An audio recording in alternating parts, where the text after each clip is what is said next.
Hi all, welcome to football arena. ഇന്ന് നടന്ന സൗഹൃദ മത്സരത്തിൽ 2-നെതിരെ 6 ഗോളുകൾക്കാണ് ബ്രസീൽ വിജയിച്ചത്. മത്സരത്തിന്റെ ആദ്യ പകുതിയിൽ ബ്രസീലിന്റെ പ്രകടനം അത്ര മികച്ചതായിരുന്നില്ല. പക്ഷെ രണ്ടാം പകുതിയിൽ പൂർവാധികം ശക്തിയോടുകൂടി ബ്രസീൽ തിരിച്ചു വന്നു എന്നുള്ളതാണ്.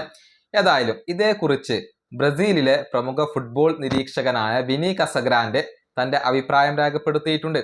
അതായത് സ്റ്റാർട്ടിംഗ് 11-ൽ കളിച്ച 3 താരങ്ങളെ ഒഴിവാക്കണം, സ്റ്റാർട്ടിംഗ് 11-ൽ നിന്നും നീക്കം ചെയ്യണം, എന്നിട്ട് പകരം മറ്റു 3 താരങ്ങളെ സ്റ്റാർട്ടിംഗ് 11-ൽ ഉൾപ്പെടുത്തണം എന്നാണ് അദ്ദേഹത്തിന്റെ ഒരു അഭിപ്രായം. അതായത് ലുക്കാസ് പക്കേറ്റ, ഡാനിലോ, റയാൻ ഈ 3 പേരെയും സ്റ്റാർട്ടിംഗ് 11-ൽ ഉൾപ്പെടുത്തണം എന്നാണ് ഇദ്ദേഹത്തിന്റെ അഭിപ്രായം. അതേസമയം മാത്യൂസ് കുഞ്ഞ, ബ്രൂണോ ഗിമറസ്, ലൂയിസ് ഹെൻറിക്കെ ഈ 3 പേരെയും സ്റ്റാർട്ടിംഗ് 11-ൽ നിന്നും നീക്കം ചെയ്യണം എന്നാണ് ഇദ്ദേഹത്തിന്റെ ഒരു നിർദ്ദേശം. അദ്ദേഹത്തിന്റെ വാക്കുകൾ ഇങ്ങനെയാണ്: പക്കേറ്റ, ഡാനിലോ, റയാൻ ഈ 3 താരങ്ങളെയും സ്റ്റാർട്ടിംഗ് 11-ൽ ഉൾപ്പെടുത്തണം എന്നാണ് എൻ്റെ അഭിപ്രായം. മാത്യൂസ് കുഞ്ഞ, ബ്രൂണോ ഗിമറസ്, ലൂയിസ് ഹെൻറിക്കെ ഈ 3 താരങ്ങളെയും സ്റ്റാർട്ടിംഗ് 11-ൽ നിന്നും മാറ്റി നിർത്താം. റയാനെ വിങ്ങർ ആയിക്കൊണ്ട് കളിപ്പിക്കാം, ഡാനിലോയെ സെക്കൻഡ് മിഡ്ഫീൽഡർ ആയിക്കൊണ്ട് കളിപ്പിക്കാം. അദ്ദേഹം ബ്രൂണോ ഗിമറസിനേക്കാൾ മികച്ച താരമാണ് എന്നൊന്നും ഞാൻ പറയുന്നില്ല, അത്തരത്തിലുള്ള അഭിപ്രായം എനിക്കില്ല. പക്ഷെ നിലവിൽ ബ്രസീലിയൻ ടീമിൽ ഡൈനാമിസം കൊണ്ടുവരാൻ അദ്ദേഹത്തിന് സാധിക്കും.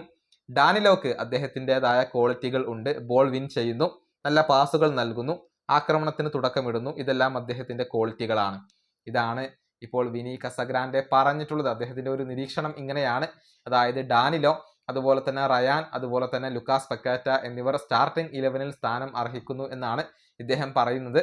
സമീപകാലത്ത് ബ്രസീലിന് വേണ്ടി ഡാനിലോ മികച്ച പ്രകടനമാണ് നടത്തുന്നത്.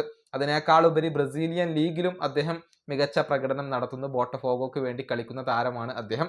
അദ്ദേഹത്തെ സ്റ്റാർട്ടിംഗ് 11-ൽ ഉൾപ്പെടുത്തണം എന്നുള്ള ആവശ്യം ഇപ്പോൾ വളരെയധികം ശക്തമാണ്. ഈ വീഡിയോ അവസാനിപ്പിക്കുന്നു. അടുത്ത ടീം വീണ്ടും കാണാം.